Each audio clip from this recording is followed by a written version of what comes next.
Hello students, welcome to 1+1 channel. So இன்னைக்கு நம்ம இந்த வீடியோல standard 10th science page number 48ல இருக்கிற யூனிட் நம்பர் 4 எலக்ட்ரிசிட்டி லெசன்ல இருக்கிற சால்வ்டு ப்ராப்ளம் क्वेश्चन நம்பர் 5 பார்க்க போறோம். சரியா? So first क्वेश्चन நம்பர் 5 பார்க்கலாம் பாருங்க. 3 resistors of a resistance 5 ohm, 3 ohm and 2 ohm. So 3 resistance கொடுத்திருக்காங்க are connected in series. இந்த பாயிண்ட் நோட் பண்ணிக்கணும். இந்த சீரிஸா கனெக்ட் ஆயிருக்கு. With a 10 volt battery. So battery voltage நமக்கு கொடுத்துட்டாங்க. Calculate their effective resistance and the current flowing through the circuit. ரெண்டு calculate பண்ணணும். ஒன்று resistance ஓட effective resistance calculate பண்ணணும். அதே மாதிரி current நம்ம calculate பண்ணணும். சரியா? So first போயிடலாம் solution.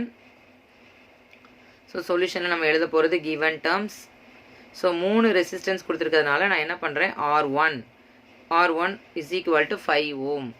R2 which is equal to 3 ohm and R3 which is equal to 2 ohm னு எடுத்துக்கிட்டேன். 3 ரெசிஸ்டன்ஸ் கொடுத்துருக்காங்க. ரெசிஸ்டன்ஸ் வந்து எந்த ஃபார்மில் இருக்குது? சீரீஸ் ஃபார்மில் இருக்குது. அண்ட் இதை 10 வோல்ட் பேட்டரி கொடுத்துருக்காங்க. ஸோ அதோட வோல்டேஜ் எவ்வளோ கொடுத்துருக்குறாங்க அப்படின்னு சொன்னால் the potential difference V which is equal to 10. ஓகேவா? இவ்வளோ கொடுத்துட்டாங்க. என்ன கேட்டிருக்காங்க? நெக்ஸ்ட் பார்க்க போகிறது கரண்ட் ரெசிஸ்டன்ஸ் என்ன, அதாவது எஃபெக்டிவ் ரெசிஸ்டன்ஸ். இந்த இடத்துல நம்ம வந்து ரெசிஸ்டன்ஸ் வந்து ஆர் கனெக்டட் இன் சீரீஸ் தானே, அப்போ நான் RSன்னு போட்டுக்கிறேன் which is equal to question mark. அதே மாதிரி கரண்ட்டும் நமக்கு கேட்டிருக்காங்க. Current I is equal to question mark. ரெண்டும் நம்ம கால்குலேட் பண்ணணும். சரியா? ஸோ நெக்ஸ்ட் எழுத போகிறது ஃபார்முலா. ஸோ ஃபார்முலா எழுதலாம் பாருங்கள். ஃபஸ்ட்டு ஃபார்முலா என்ன எழுத போகிறேன்னு பாருங்கள். ஸோ ஃபார்முலாவில் ரெசிஸ்டன்ஸோட ஃபார்முலா ஆர் சீரீஸ் அப்படிங்கிறது RS is equal to R1 plus R2 plus R3. ஓகேவா? அதாவது இந்த 3 வேல்யூவை நம்ம ஆட் பண்ணும்போது நமக்கு அதுக்குரிய ஆன்சர் கிடச்சிரும். ஸோ அப்போ effective resistance which is equal to R1 நமக்கு எவ்வளோ 5.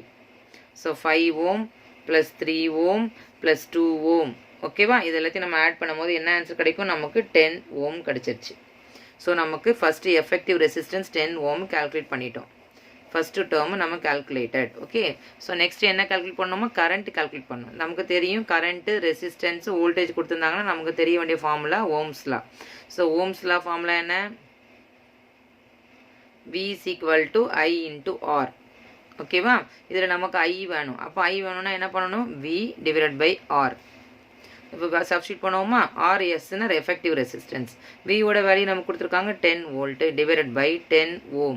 இந்த RS வேல்யூ நம்ம அப்படியே சப்ஸ்டியூட் பண்ண வேண்டியதான். ஸோ 10/10னா ஆன்சர் வந்து எவ்வளோ? 1.